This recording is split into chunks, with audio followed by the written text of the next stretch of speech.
Welcome to our February early intervention ECHO series and network. Thrilled to have you joining us today. We are recording today's session. It will be on our Canvas site as well as within the new iEcho platform. If you don't wish to be recorded, which we hope that you're fine with it, if you don't, just disconnect from the call. ECHO, if you've never joined an ECHO session, welcome to your first ECHO. They are amazing training, professional development, and a great way to get to know different colleagues that do some of the same work that we all do. It is an interactive community, so please put your comments or questions into chat, and any of our amazing hub members that have an asterisk in front of their name or will now have an asterisk in front of their name, we'll be sure to follow up and answer those questions for you.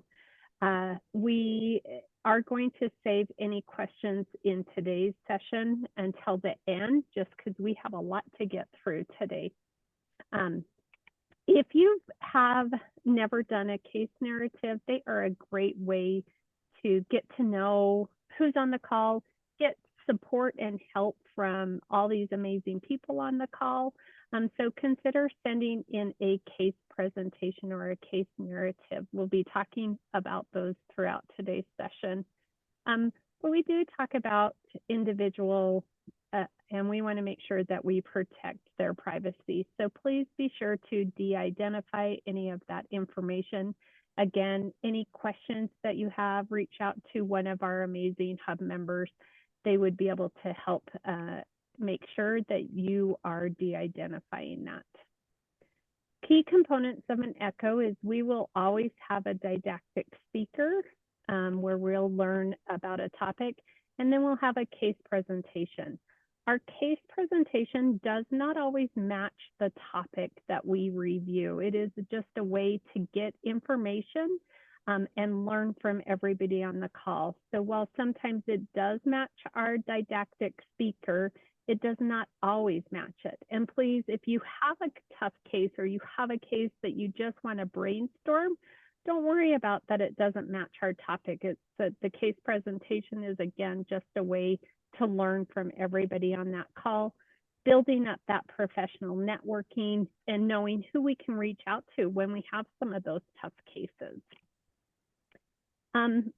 Please rename your profile. We've all been on Zoom for a minute, so you probably all know how to rename your profile. It just gives us so we know who's on the call. So if I have a question or if Shelby shared something, I know that I can reach out to her at the My Not Infant program with that. Here's how you can raise your hand, but again, just you can put your information in chat, your questions in chat, or raise your hand and I'll call on you. We send out a credit of attendance after you complete the survey. So throughout today's session, we will be dropping the survey link in there. And as soon as those are completed once a month, we send out a credit of attendance. Canvas is where we store all of our information on there. If you've not got an invite to Canvas, you can reach out to us at earlyecho@usu.edu and we will get you access to the Canvas page. Again, case studies are a great way to get information about some of the cases. Last year alone, this group provided over 800 additional resources to everybody that was on the call. So that's a great way to take something back and learn from it. Here is we're all getting used to this new iEcho. It sounds like you guys all got on the call if you're on the call, but the new iEcho is a little challenging. So here are some of the steps of how you can get for iEcho. And then again, you can just follow us on any of the social media. We share information and resources from the sessions, from our presenters that we get. And I am thrilled today to introduce Marianne Battle.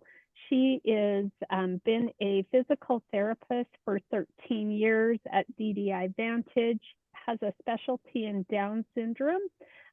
She is now one of the lucky ones that gets to be retired and traveling, but still has a wealth of information. And I'm thrilled to stop sharing and turn the time over to her. Hello, thank you all for attending today. It's really great. I'm going to just get my screen share going. So today I'm presenting on PT considerations for motor development in young children with Down syndrome. It's a group of children I've really been passionate about working with during my career. The objectives today are the characteristics of Down syndrome, in particular, what I look for in an evaluation, and the early motor development considerations for young children with Down syndrome. And I think an important point about motor development is motor development leads us into development in all of our other domains. So they're all interrelated. And through motor development, we can actually work on every domain that we want to help a child progress and develop with. Of course, Down syndrome is a trisomy 21, and it is genetic, and it is caused by a straight trisomy 21, a mosaicism or a translocation of the 21st chromosome. And right off the bat, there are genetic structural differences in Down syndrome that really affect development and motor development. We have decreased brain volume, reduced white and gray matter, delayed myelination, and you can see some of the areas of the brain that are listed that are directly affected are very involved with motor development. Factors affecting motor development that are also genetically set or as a result of genetics in the hypotonia and joint laxity that children have are the following. So hypotonia is genetically set. It's the resting muscle state of a muscle, and it's centrally mediated, which means the brain is actually in control of this. It's often thought of as a reaction to the stretch reflex. I kind of like to equate it to like the idle of a motor. So some car motors idle quickly, some idle slowly, some idle in the middle. In children with Down syndrome, the muscles are floppy and loose and idle very slowly, but they can strengthen. And that's our job, is to help families know how to help strengthen their children. Children can get very strong. Additionally, joints are genetically lax, which has, and both hypotonia and joint laxity affect anti-gravity strength. They affect control of posture and postural development. The brain itself has often atypical laterality, which has implications in speech also. And then children, because of all of the above listed, prefer to move in a back and forward manner once they've assumed, say, a sitting position. It is really uncomfortable for them because they're trying to control those lax joints and those floppy muscles. It's very uncomfortable for them to go in a frontal manner, which is side to side, or a transverse plane, which is with that dissociated rotation of the torso. So that's something we really help kids with. The role of vision in motor development cannot be overstated. Vision guides motor development. And if you think of it, I see it, I want it, I move to it. So a lot of our children with Down syndrome have different kinds of visual deficits, and this can be really an impact on their development and motor skills. Additionally, we have differences in timing and coordination and balance. So there's a lot to handle. Medical history is so important when we work with different individuals with Down syndrome because they're so varied and problems with medical issues are so high. And this is a laundry list I'll let you look at later, but you can see it's really quite long, and this isn't all of it. But it really encompasses a lot of things that are going to affect participation, energy, endurance. So considerations in particular as a physical therapist, I really want to know about. Cardiac status is the very first question I want to hear about. I want to know if the child has a normal heart or if they're dealing with a congenitally affected heart, which is 50 to 60% of kids with Down syndrome. And if so, are they pre or post-surgical? Are they in the zone where they're recovering from surgery and we have contraindications and precautions for movement? Additionally, what is the O2 saturation? How well does the child maintain their blood oxygen rates, and that not only during activity, but I really want to know how they're doing with sleep. A lot of children have floppy airways, and that restricts their air at night, and that causes decreased O2 saturation in the brain. So sleep studies are often indicated for these children. GI has a big effect on children with Down syndrome. FTT is that failure to thrive. And a lot of our children initially have a failure to thrive and have feeding difficulties. And our work as PTs can help support the work on feeding therapy. Additionally, children commonly have reflux, commonly have constipation, and may have had GI surgeries. And these all have implications for us as PTs. Vision, I mentioned it before, but vision is so, so, so important to me. If I'm stepping in with an older child, what was their last vision check and what did it show? We often see nystagmus, which is where the eyeball bounces side to side when a child tries to focus in children with Down syndrome.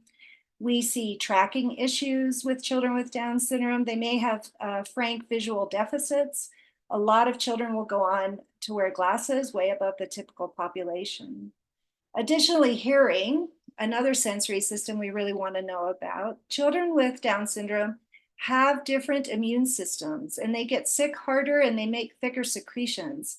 Additionally, they have smaller spaces in their skull bones, and so in their ear structure is smaller. So it sets up kind of a perfect storm for repeat ear infections, and that can have a lot of consequences on children. May not enjoy tummy time. They may not enjoy rolling. They may have problems with balance because of that. And then additionally, when was their last hearing exam and what did that show? Because this population also has more hearing deficits. Thyroid should be tested once a year, and a lot of kids run low. And so this will have effects on us. Seizures are higher in this group. We want to know what kind of seizures, are medications successful or not? And then, of course, like with any child, recent illnesses and medications when we step in. The effects of medical history on participation are really important.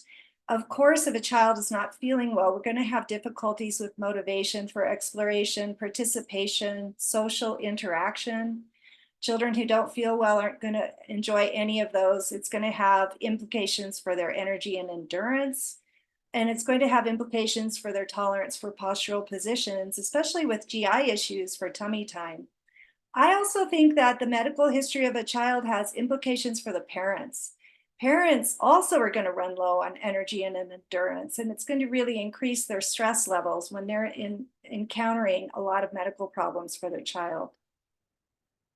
So for a PT evaluation, again, we want to kind of look at that degree of hypotonia and joint laxity. If you look at the picture at the top right, those are test positions used for younger infants for hypotonia. And in particular, where you see them raising the child up by the arms, that's just a brief test position to see about head lag. This is a position I actually want parents to avoid so that they protect their children's loose shoulders later, but that's a test position. It's interesting when you assess hypotonia, there's no standardized test by which we can all hang our hats.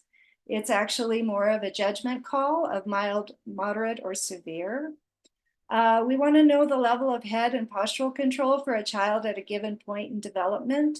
And in particular, can they keep that head in midline?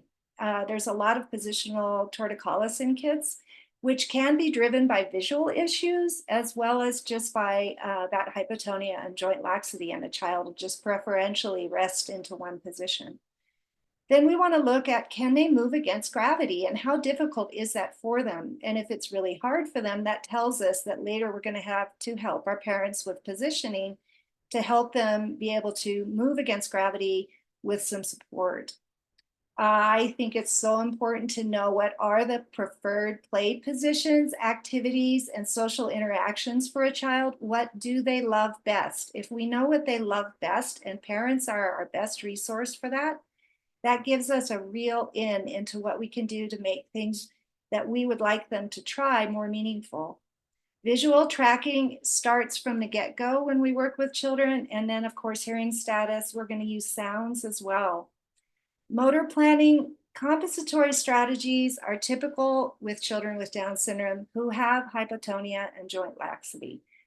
So we want to look for those compensatory strategies. We want to always honor a child that's able to figure out a way to move and be excited about that. But then we also want to guide them out of just being stuck in a compensatory strategy so that they have flexible and adaptable and variable ways to move. I do assess a child's cognition in the sense of, with a young child, their motivation to explore, their attention span, their social engagement. Those are all things that I assess right off the bat. And then if they are at this point of their development, what is their level of mobility? Is it floor, mid-level, upright, or are they working at all of those levels simultaneously? Many children are. Balance, we have writing reactions to having our, that we write our head when our balance is displaced. Is that present or absent? And then we want to look at prospective, meaning the child plans ahead for a balance challenge, or a reactive balance strategy when life comes at them fast. How can they react? And then sensory. Additionally, some children, there is a higher percentage of children who are assessed to have autism in this population. So are we seeing any red flags that we might need to follow and keep track of and talk with parents about, and maybe have a child assessed? So we are family-centered business. And so I'm preaching to the choir here. This is things you all know, but we want to know, what are the family goals? Does a family, for example, want to work on crawling, or do they not? Do they want to, where are they with things? What do they want to work on for their child? What are their goals for their children? In particular, I think it's very important to ask open-ended questions for a family of, what do they know about Down syndrome? Can we support them in knowledge to buff out any areas that they have questions in? What are their expectations for their children with Down syndrome? And that can get down to family cultural expectations as well. A question at a certain age I really like to ask the family is, who holds the bottle? Because that can be the first thing a child can do for themselves, but that actually can be cultural for some families. The expectation of when you hold the bottle for the child, and when you expect the child to hold the bottle for themselves. And of course, we really want a good assessment of family routines, because that's where we're going to build our activities and ideas for the family around to make it integrated with their lives. We want to know what supports the family has, and that could be immediate supports to the family directly. It could be community supports, and of course, early intervention is a support. And then the home environment, I love that I as a therapist got to go into homes, because the home, knowing exactly what's available in the home, it's like an indoor playground, knowing what they have outside of the home, what they do or don't have outside of the home. Even the smallest apartment can give me advantages to help a family and a child. So research tells us that gross motor delays begin by 2 months of age in children with Down syndrome. But research also shows that children who show more physical activity of 2 to 3 months of age develop prone and sitting skills earlier. So it matters that your physical therapist is in early, I believe, with children with Down syndrome. I think we should be in as soon as children come home, at least to start getting to know the family. But this tells us that early intervention is better. We can make a difference if we're in earlier. Parent expectations of motor development. Parents want to know what to expect about when their children are going to show different skills. This is one chart I do like giving out because it's more recent. It was developed in 2001. It was based on children with Down syndrome, and it's a predicted probability chart, not a month's average and range per se. It's a probability of achieving skills at a certain time. The age of the children is listed in the blue across the top, and of course the skills are going down the left. I think with any motor milestone chart, you really want to know especially, what is the definition of walking? Parents' definition of walking is walking for all mobility, walking across the room. And what's so interesting to me about motor milestone charts is generally the definition for the motor milestone chart is first steps away from support. So we need to make sure we're all on the same page with understanding what the expectations are. So next, I'm going to cover different parts of motor development, and I'm just going to dive right in. So obviously supine is where every child starts. And what we like to see is the child on the top right, where his head's in midline, he's engaged with whoever's in front of him there, he's smiling, he's actively participating in his time on his back. But of course, we have a lot of time on our back, and a lot of times children look like the child on the left, where legs are really wide, we're just anchored by gravity to the surface that you're laying on your back.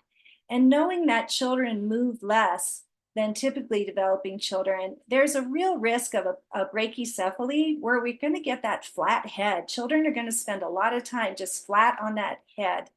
And brachycephaly is often listed as one of the just phenotypical markers of Down syndrome, but I always wonder, is it really a phenotypical marker, or is it just because these children spend so much time on their back without moving as much? So time in this position can really affect head shape. Visual tracking can change that. A child who learns to be excited and track a parent's face first, and then eventually maybe a toy and a parent, and then a toy, all those different things, will spend less time just laying on their back and start looking around the room more. We also want to know, as children get older, can they move against gravity in this position to reach and do foot play? And what I find from the get-go is children do better cradled into flexion. They need a little help to get those joints positioned into a little bit more of a mid-range so they can function easier to do their visual tracking and early reaching, mouthing hands, just interacting with their parent. We also know that supporting alternating kicking activities as a child grows and develops helps them walk earlier. There are studies that show that. And so alternating kicking games we can build into routines. We can also, I already mentioned it, but we want to show parents how to lift their children up from supine, avoid pulling up by arms, support behind shoulders to protect those joints. Tummy time. We all know that back to sleep delays development for children. So one of the open-ended questions I like to ask a family is, tell me how tummy time goes for you. What's your child's, how do they like tummy time? What's their tolerance for tummy time? What do you try to do to help them play on their tummies? And frequently, parents will tell me, oh, we try so hard. We know that he or she should spend 10 to 15 minutes on their tummy every day. So we get them down there, and we keep our child there as long as we can. And but he just cries, he or she just cries, and I just have to take him off, and it's just horrible. So I like to talk to parents and adjust the frequency of tummy time. I think it's really important when we're working in a position that it builds up a history of being a pleasant experience. And I think if a child learns that when they're on their stomach, they're always going to stay there until they cry, is building up a negative emotional experience. So I like to teach parents that let's try it and do shorter amounts of time more often during the day. We'll build it into different routines, like, oh, every time that you carry your child to a diaper change, you might put them on their tummy on the changing surface for a minute and just play for 30 seconds. Try to move your child off their tummy before they cry. Then we can start working on more of the anti-gravity abilities, lifting head, pushing up on arms. I use parents laying face to face. Anything that interests the child. Obviously, that early cradled on chest position is so good. To look up, to raise your head to see your parent's face. But we see kids too, when they are prone, they'll often use a real unbalanced use of their extensor muscles, especially when they start considering how they might move across the floor. The first thing they'll try is just extending everything, because children with loose joints feel strong when they extend and fix their joints. And that's, you'll see a Superman position. We also see, again, that loose joints in the hips. You'll see a froggy leg position, which I think you all have seen.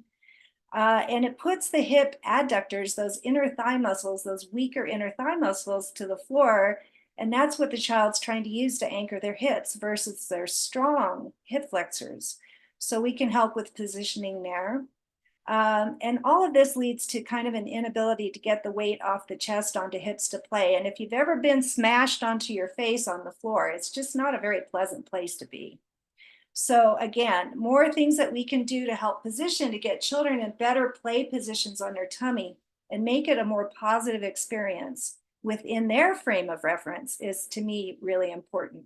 Lastly, as we progress into play on prone, I really check for even weighting. And again, this picture at the top corner is sometimes where you'll see children get stuck, where they keep their weight on their stronger side and they just choose to stay there because, hey, I figured this out and I'm good to go, right? And I'll just use my right hand for this kid.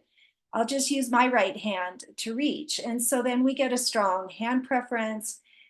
This has implications for making crawling harder if the child is unable to weight shift freely. So these are things we want to look at. Lastly, this is such an important area. There's a lot to say about tummy time. GI issues really, really influence how our children do. So we want to manage those GI issues. We obviously don't want to throw a child on their tummy when they're stuffed full of eating. So we want to be really careful about GI in this situation. So just a little picture here.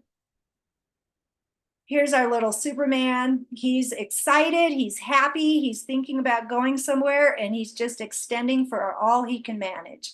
So obviously there's some problem solving here for a child. So they'll try this first, and then they'll go, that didn't work. So then maybe we build in moving the toy. Where do we put the toy in motor development? Where we put the parent or the toy really matters. So maybe we start moving the parent and the toy around to the side and the child starts pivoting on their tummy. And then that often teaches a reciprocal crawling pattern. The effective leg position, this young lady, when I took these two pictures, they were literally back-to-back pictures. And all I did was change her leg position from this wide froggy position to I rotated her knees to the floor so she could then use her hip flexors, and she immediately pushed up higher. So leg position matters here. She was a lot happier up here than here. Side lying is a position I ask parents, do you play in side lying? And I find largely parents never have thought about using side lying as one of the play positions. And a lot of times if they say, oh, well, my child, if they're on their side, they just roll off. And so we have to help parents learn how to position a child with legs bent up so that if you think about if you're laying with completely straight on your side, that's not very comfortable, but think about what you would do to make it comfortable. And that's how we want to position children. We want to get their legs bent up. And sometimes we need to give them a little support, maybe position within a C-shaped boppy cushion or inside the curve of the parent's leg or the couch corner. So there's ways to support children if we don't want them to roll off. Because often children will arch in this position. But again, side lying is a great position to help head shape. Put hands together close to mouth for early mouth to hand play. Early 2 hands on each hand play, 2 hands on toy play. Lastly, if we do have a child with an early hand preference and we want to encourage the other hand to do more, we can put the hand that doesn't want to do as much on top, lay on the arm they'd rather use, and then give them opportunity to use that other hand more. Lastly, if we want them to work on rolling, this is a great position to start from to practice rolling.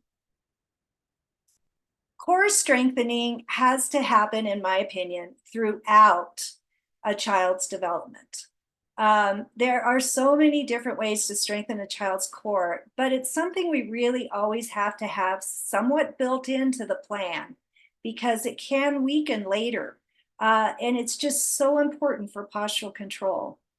It can be built in early into daily activities of diaper changes, carrying positions. Anytime we put a child's head off neutral in any position, the child has to somewhat engage their core if we're not holding their head for them.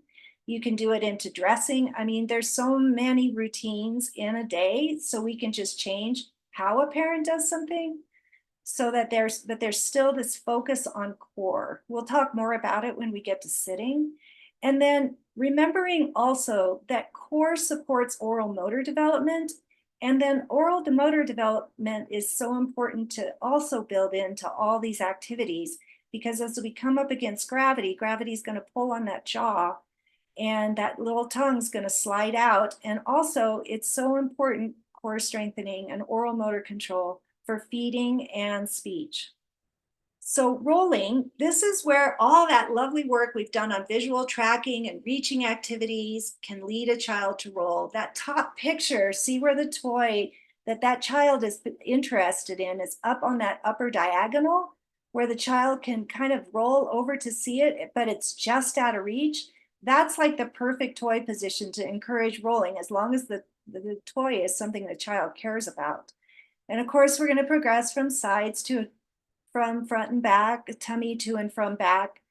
Diaper changes can be a great time when you're finished your change, just to bend those knees up, roll the child over to their tummy for a minute to practice that dissociated rolling early. And of course, you want to practice both sides. Once children learn to use rolling, they love it, and they use it really well for early floor mobility. And last thing I want to say about rolling is parents do not notice that a child prefers rolling to one side. So it's something we can help support our parents in, and just check, does a child always roll to the right, or can they roll to the left as freely? And if they have some trouble with that, then we can build in some ways to help the child have to roll to the other side. Sitting is the first complicated skill that we do with a narrower base of support up against gravity. It's a really complicated postural skill. And when you have low tone and hypermobile joints, it makes it even more complicated. Our children need a lot of help and support in graduated supported sitting activities. Some children who do really like to play on their stomach will choose to do that instead of learning to sit because they're so comfortable on their stomachs. There is that subset of children I've run into. Children are going to widen their base of support, and they're going to use long lever arms of those legs and then propping with their hands as much as possible to help themselves sit upright. And again, in sitting, I really check head posture in sitting. Is there any head tilt? Is that related to vision? Is it related to just being tired and resting into a preferred head position? We really need to check. And this is where, again, because of gravity, you may see an increased open mouth position. So building in play activities and really strengthening that oral motor play is very helpful. But our goal is to sit on an upright pelvis with straight posture, hands free to play, and be able to maintain balance. So here's a couple of pictures of children, and this is very classic, where they sit in a wide ring sit, and you can see she's sitting with just a little head tilt, but it doesn't look too significant, but that's something I see a lot. And then long sit is really preferred too, with legs straight out, and you can see that both children here, even though they have really nice upright posture, are choosing to use their hands to prop themselves up. And so I have this little video of this young lady, and why I've included it is it shows how she's using those lever arms to push against the floor. And it also is a good example of how hyper flexible she is. And we're just working on reaching a toy in front. And again, you see, she has to decide it's interesting enough to go try it. She goes, well, okay, almost. So the parent put it a little closer, and she was much more willing to try. And you can see how hyper flexible she is. Sitting activities are varied and many, but we can do a lot for core control by what we work with. If a child lifts up something heavier that they're interested in, they will have to engage their core. If they reach up above their shoulders for something they're interested in, they will have to engage their core. If they rotate to get a toy, they will have to engage their core. So this is really another time where we put the toy matters. And we can also teach siblings, not just parents. We can teach siblings where to put the toy, because a lot of helpful siblings like to just bring the toy to their brother or sister. So we can do a lot here, because our eventual goal is to be able to weight shift, to reach with same side hand, then to prop on that hand and reach across midline with the opposite hand. And that requires that we put the toy on the diagonal. So we really want also a child to be able to sit in multiple different positions: long sit, ring sit, cross-legged sit eventually, side sit both sides. So we want variable positions, because again, those are helpful for different demands. And here's a really classic position of a really nice prop sit reaching across midline in that side sit, which I like to call the transition position, because this is really what you need to go through to go in and out from sitting to all other positions. Transitions require rotation. And we're going to see a lot of compensatory movement strategies in transitions. In particular, we see a lot of children in sitting just spread their legs into a side split and go forward to the floor and push back through those splits into sitting. We also will see rolling over both feet to pull to stand and pushing back with straight legs to sit down, remembering that kids like to fix their joints at end range for stability.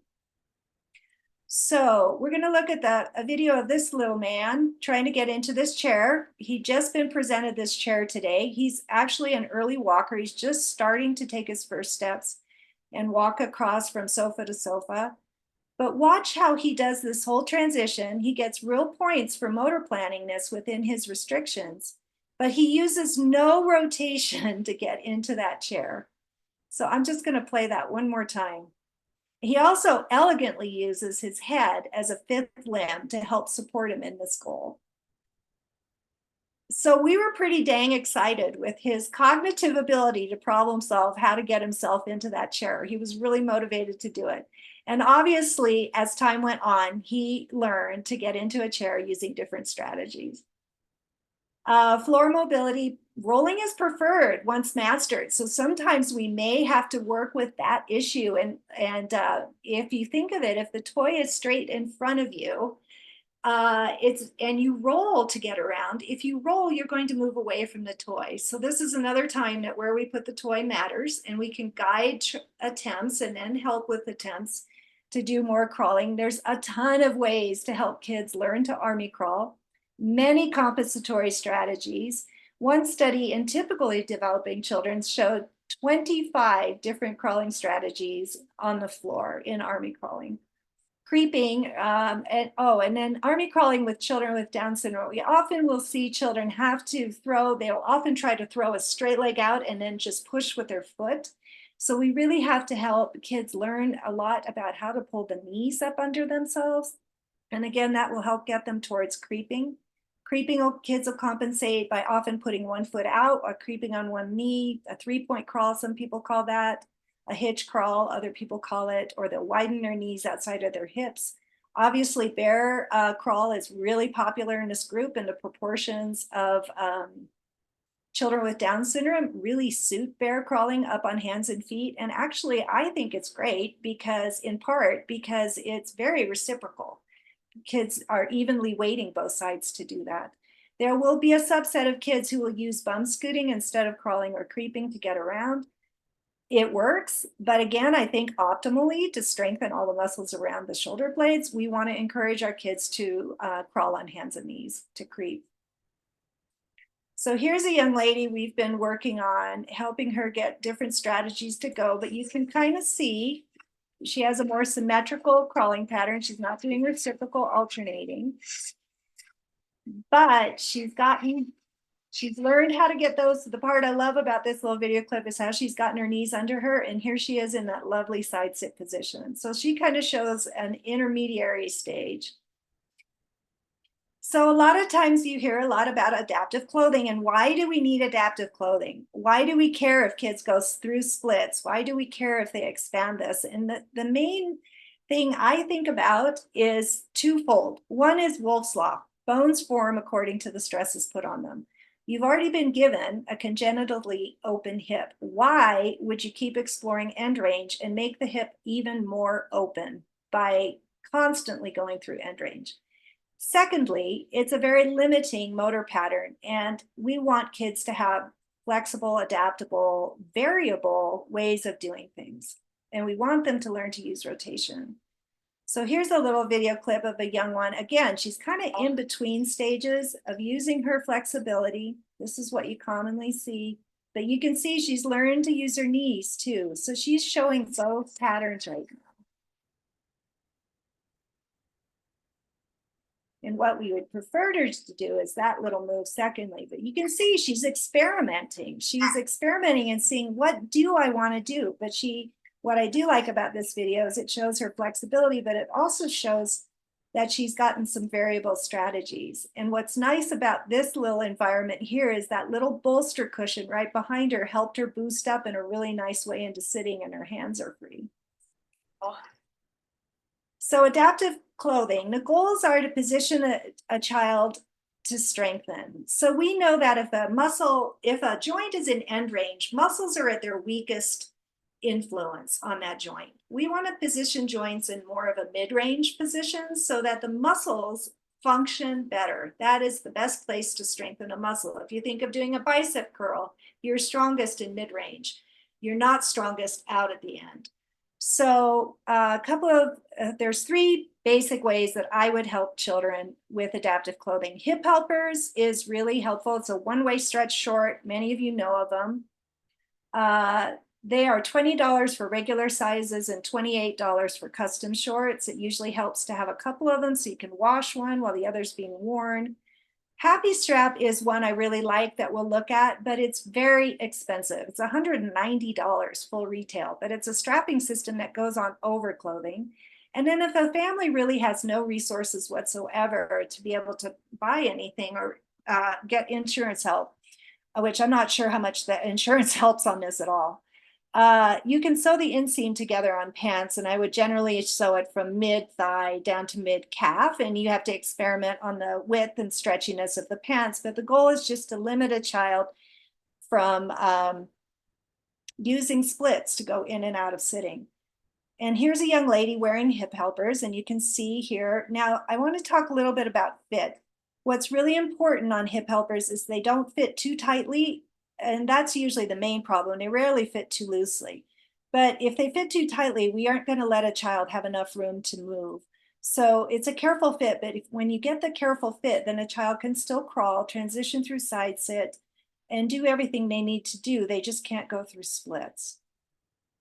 And here's a picture of Happy Strap. You can see it's really adjustable for length and width. You can choose how much you want to allow side motion and how much you don't. It's good for young children, and it's particularly good for older children because it really enables a lot more easy movement, and the fit is more variable and adjustable. So you can see here it limits him from being so wide into being more of a functional sitting position. I just wanted to throw a slide in about physiotaping. Physical therapists will use physiotaping often to facilitate muscle activation and postural control in our little ones with low tone.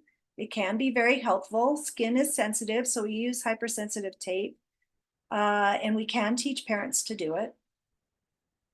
And then we're going to move on to upright mobility. And I'm going to be careful about my time because there's still quite a bit I need to get to. But again, we're going to look at some pictures here coming up. But the classic position that I see in Down syndrome is children, often early standers, will stand leaning with their chest against the furniture, their back hyperextended, their knees hyperextended. They often put their weight on their heels with their forefoot pulled up off the floor to lock their ankle for stability. The other choice they have is to go up on toes like a ballerina and lock their ankle that way. And that can often cause difficulties moving through the steps we see next. It can kind of prevent a nice progression if a child doesn't have a good base to stand on.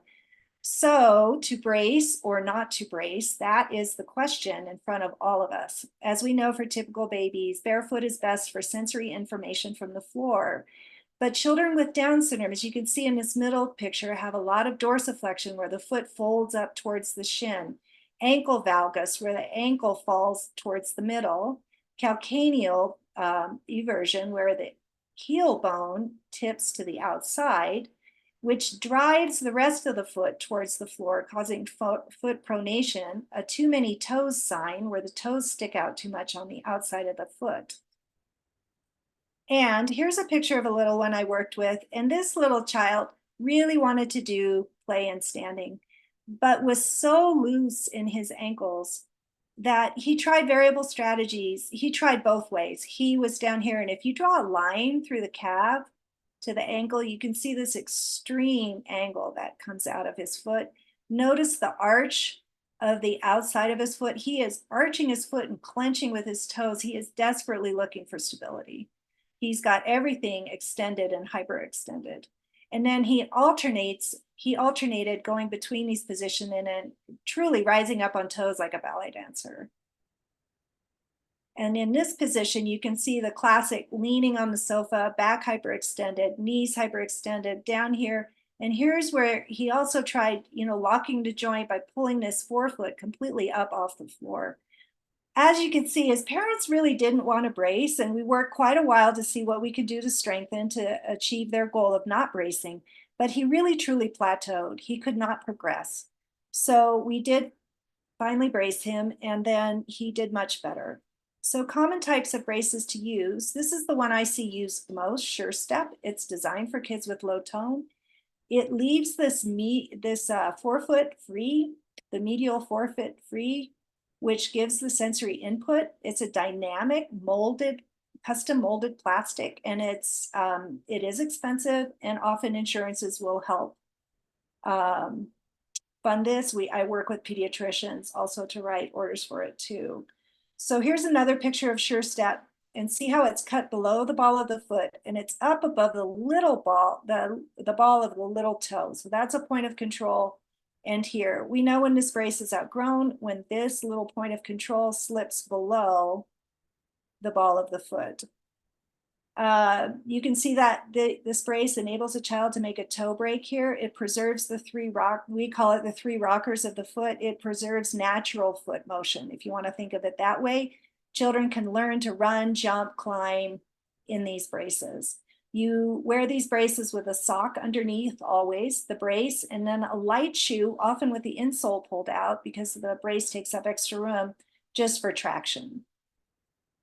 Now, if a family has less access to funding, Cascade DAFO braces, they have off-the-shelf models that are less expensive. They're still custom molded, but they are made out of a stiffer plastic and usually cover the whole sole of the foot. So they don't do a lot of the things that the Sure Step does. So my preference is Sure Step. I think you can get Cascade to cut these down and, discuss that with me. That would be great. So a while ago, I did a lot of research into body weight supported treadmill training. The first studies were done in the early 2000s. And what was interesting about it was that it was truly randomized controlled trials, which are really rare in pediatrics. And they showed they were well-designed studies. They were well controlled.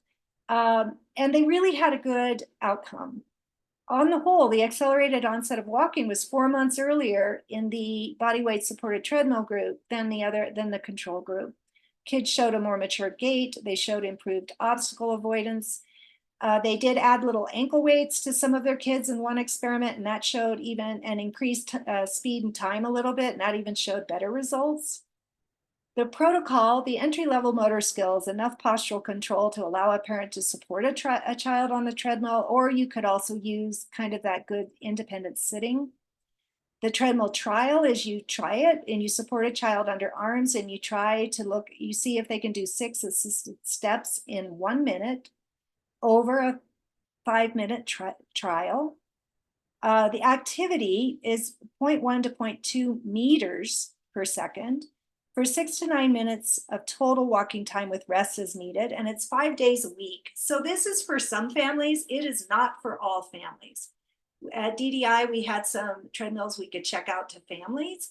And for some families that really fit well with what they wanted to do with their children, it was a short activity where they knew they were helping. But this activity can take 8 to 10 months. You would start it, early, and then your goal is to have them progressing on walking along with other things we work on, but to get those first independent steps months earlier than they would otherwise. But it's not for every family. But this is what it looked like in the original study. And children are supported under arms. The parent is helping the child. The belt is moving slowly, which stimulates stepping.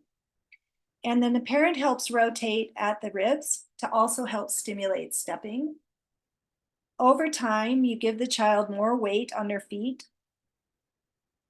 and more independence stepping. At the end here, you'll see the child's able to be supported just at the forearms, and the stepping looks better with better knee bend and stepping through. We'll just give it a minute. Shoe wear. So children can do this barefoot. Depending on their foot structure, they can do it wearing their braces, socks, and shoes. They can do it just in shoes. I really individualized what children wore on their feet for this. It was usually best to have the child face the parent. Parent could use rhythmic songs or rhymes or anything like that. Some children, we would face them away from the parent to look at TV.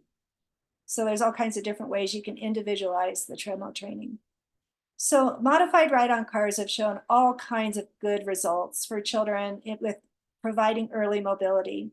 In particular, Hospotter et al. In 2021 at Oregon State University, they studied 8 children using these ride-on cars, as you see here in the pictures.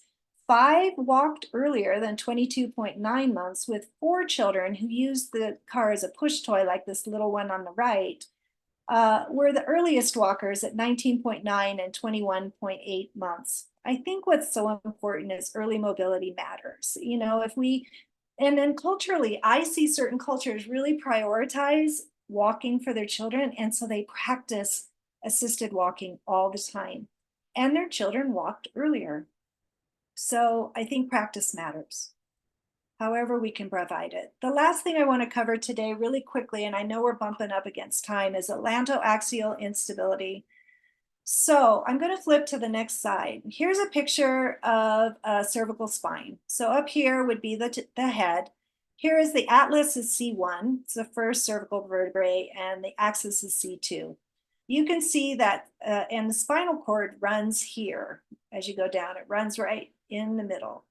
So the C2 vertebrae has this little bone here, the odontoid process, and this is to help facilitate rotation of the neck. There is a transverse ligament that goes around this bone and holds it tight to the arch of C1 so that it doesn't stick into the canal here where the spinal cord runs, because that's not a good thing.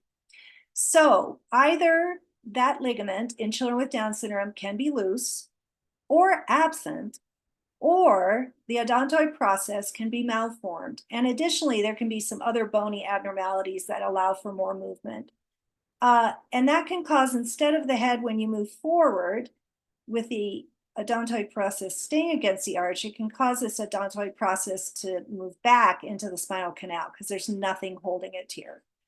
Or the bone is misshapen. This is a big problem potentially. So I'm going to go back to my other slide. So the causes are that transverse ligament laxity or absence, bony abnormalities of the odontoid process, flattened or rocker bottom occipital, the base of the skull, to the C1 joint can also increase mobility there. 10 to 30% of individuals with Down syndrome have this instability, mostly asymptomatic.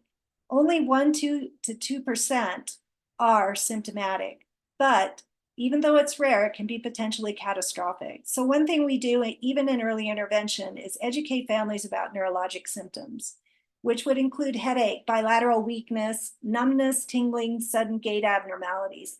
Out of all of those in that young age group I work with, the sudden gait abnormalities would probably be the thing the family would pick up on most, because kids can't tell you if they have the other things. So we're going to go forward. So what they do is they measure with lateral radiographs the amount of movement between that odontoid process and the bone that happens. It's called the atlantodental interval, ADI.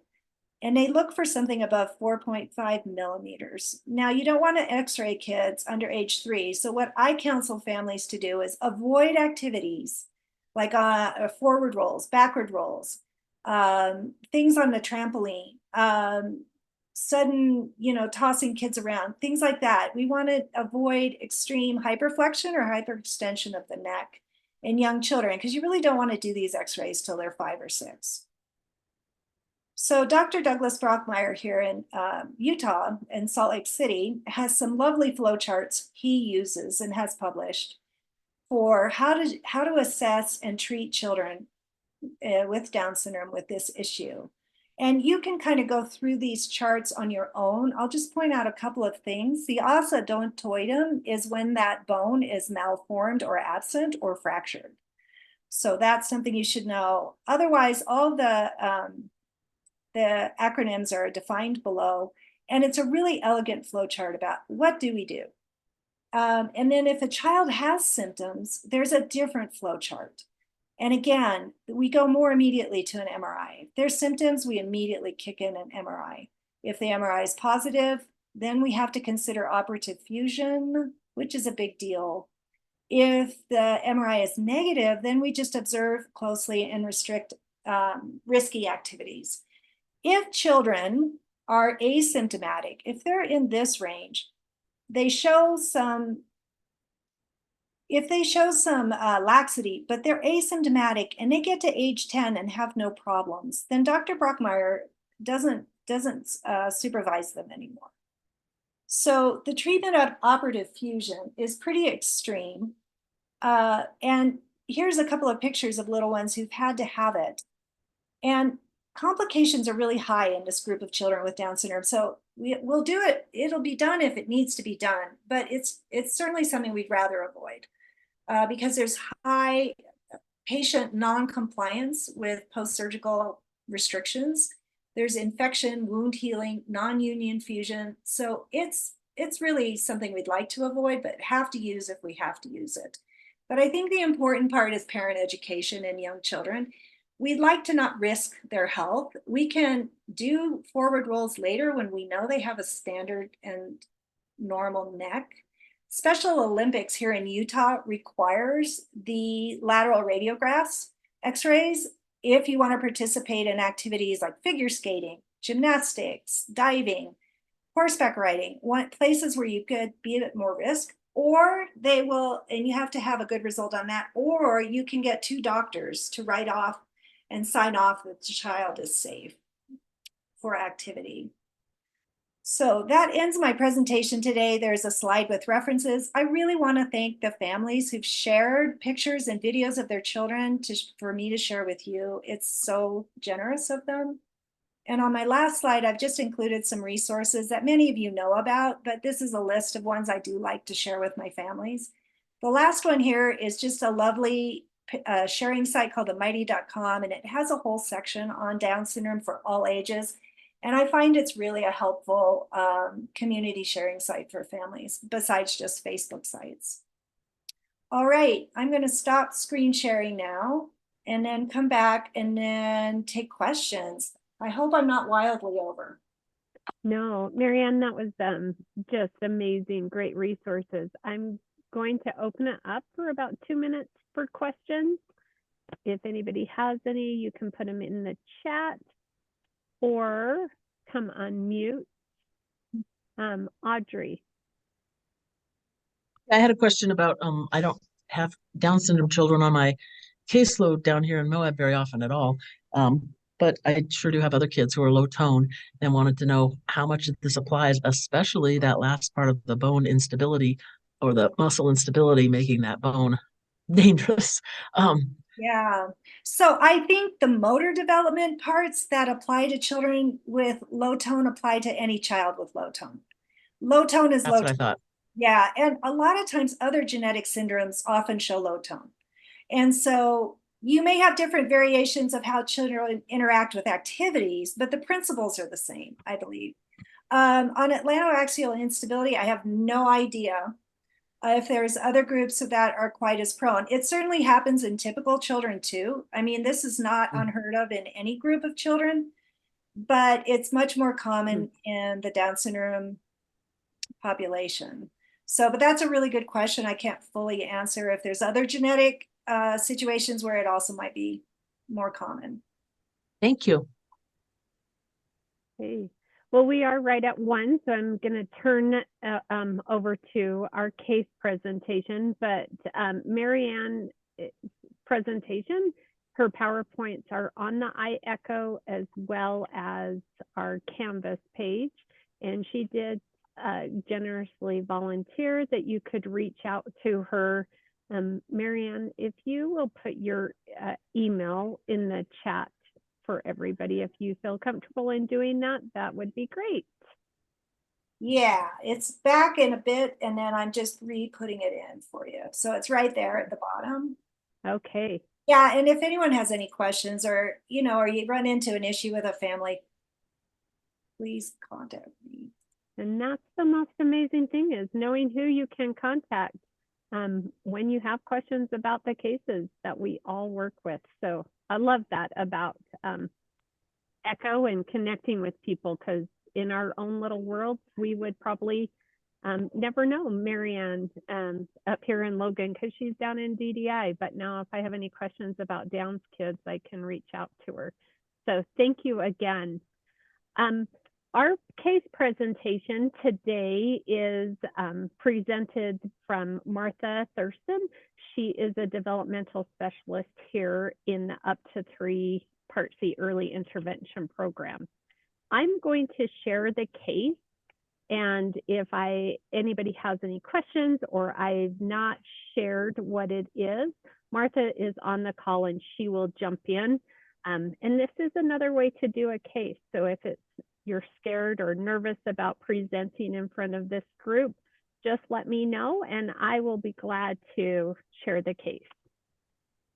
So today's case is just a little bit of a background. So this Patricia is a 20-month-old and she does have Down syndrome. She has 5 siblings and is being raised by a single mom. They recently moved to Utah from California, so they do have some questions about the different ways that early intervention is provided here in Utah versus the way it was provided in California. The family is Spanish speaking. The mom works full-time, and Patricia goes to Early Head Start. She has center-based and then also goes to a babysitter's house. The primary area of concern that we would love some discussion around is that mom is really going through this grieving process and trying to move to that acceptance level, really to increase her overall development and how to support when she seems to digress in skills. There's also some struggles with her keeping her oxygen on at night, and then eating. So they really have some goals about eating with the family, using fingers and utensils, imitating different types of motor actions during play. So I loved Marianne's idea of that side sitting while you're playing, because that could be a great time to work on that. And then again, also walking independently. Some of the barriers that this family has is that they have 5 kids, and so there is some really busy schedules and there's not always enough time to work on things. The little girl does remove the oxygen at night and just that eating. These are our questions that we are going to be discussing in breakout, but I wanted to just pause for a minute and ask Martha if there's something that she would really want to share about this case, or... Yeah, so a little more information about eating. She is not eating at all. She is just, the mother tried different strategies. And one of the things right now, the whole family actually is they sitting the child at the table when eating, and they put a little thing in her lips and she will kind of lick it. This is the far they go. And the mother wanted really the child start eating for they can take up the tube feeding. And the oxygen is making a lot of stress for the mom because she can't sleep. She's always worried about the child taking the oxygen. She put it in the little toe, the clipper for the oxygen. This helped a little bit, but she is very nervous. She wake up so many times just to see if the child still have the oxygen. She tried different things like special tapes. She tried mittens, she tried gloves, she tried different things, and nothing is working for keeping the oxygen. So she is hopefully they find something, or the doctor say she don't need any more this oxygen. So I will be grateful you guys helping with these two. About motor skills, she is just sitting. Right now, she is sitting. We're so happy she is sitting without support, but she don't want to stand up. She is not yet in there, and the mother is working hard. Well, she we put it, she is working the whole day, so it's hard for her. And the motivation, sometimes she is accepting, and then they talk to me, ask me if she is crawling. No, she is not crawling yet.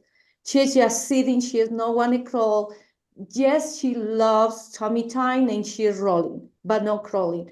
And the motivation is going up and downs, which is normal, but now is very low. The acceptance, she is very grieving about, and it's because she start comparing her child with the friend's child, and also in the daycare.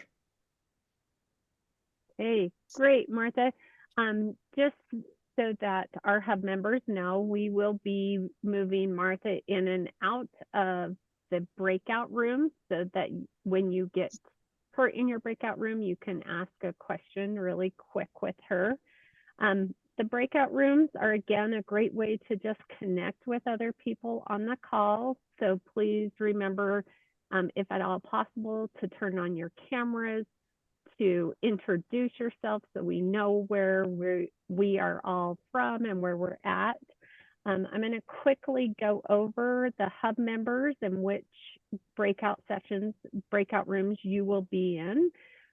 So Kurt, you are going to cover the ways to coach mom to implement more of the strategies. Shelby, if you will work on how to support mom through the grieving process. Pat and Kirsten, you guys are both in a breakout room, and it is on those ideas and activities to increase all areas of development. Heather, your breakout group is going to be taking keeping the oxygen on at night. And then Kate and Rebecca, you are both doing ideas for eating. So we are going to go ahead and open up those breakout groups. I'm thrilled to hear what you guys will be talking about and sharing, and we'll come back in I don't even know what time it is, in about 15 minutes. Welcome back. I just want to make an announcement before we go over the one idea from each group, that next month in our early Echo series, we do start our social communication 4-part series. So that will start on March 6th. So if you've not registered, you make sure to register and share with your colleagues. It's going to be a great session. Pat, we will start with your group. Give us one idea of what you had. Well, we all agreed that it was very generic, the topic. So, because the topic was how to increase all areas of development. I mean, okay, so the one that 2 people mentioned was to help with more self-awareness and doing a lot of work in front of the mirror, be it eating, be it communication stuff, where are your hands, where's your mouth, that sort of thing. And I thought I was going to be joined by someone. Where's Kirsten? Anyway, she didn't join. She had her own group. So Kirsten, you can go next. What's your one idea? Look how Pat led you into that. I thought the same thing, Pat. I was like, wait, I thought I was supposed to be with Pat. I was going to try to get her to facilitate. And we had the same thing, that it was very, very generic. And so we got into, I say probably primarily some discussions about that you're not just doing PT or OT or speech, that, that you're working on everything all together as life is happening. And so incorporating things into your daily activities.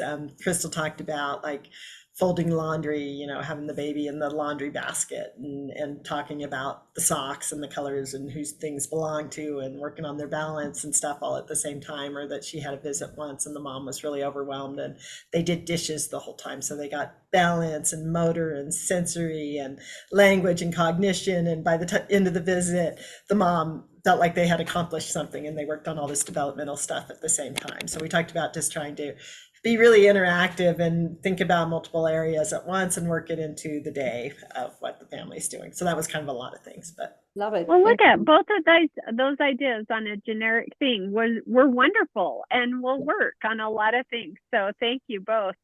How about Shelby? What was one idea from your guys' group? There were a lot of ideas. But I think kind of one of the biggest like overarching topics of discussion, I guess, if you want to say, was you know, getting the family connected to their community, so that mom can, you know, connect with others, maybe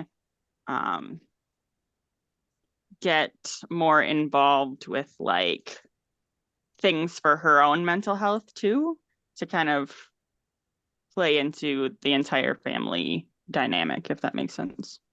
Perfect. And we are at time, but I love all these ideas. They are always shared on our Canvas page. So if any participant wants to go back and look at the list of resources, you can get on the Canvas page, because while both Pat and Kirsten shared that it was a generic topic, those are great suggestions that then we can use not only for this case, but other clients that we are working with or families that we serve. I forget to use a mirror, Pat, so I thought that was a great idea. Same thing with folding laundry. We always have to fold laundry, so what a wonderful idea with it. Leads, if you will share all of your notes to Kate, that would be fantastic, and enjoy the rest of your day, everybody. Thank you so much. Thank you, everybody. Great ideas.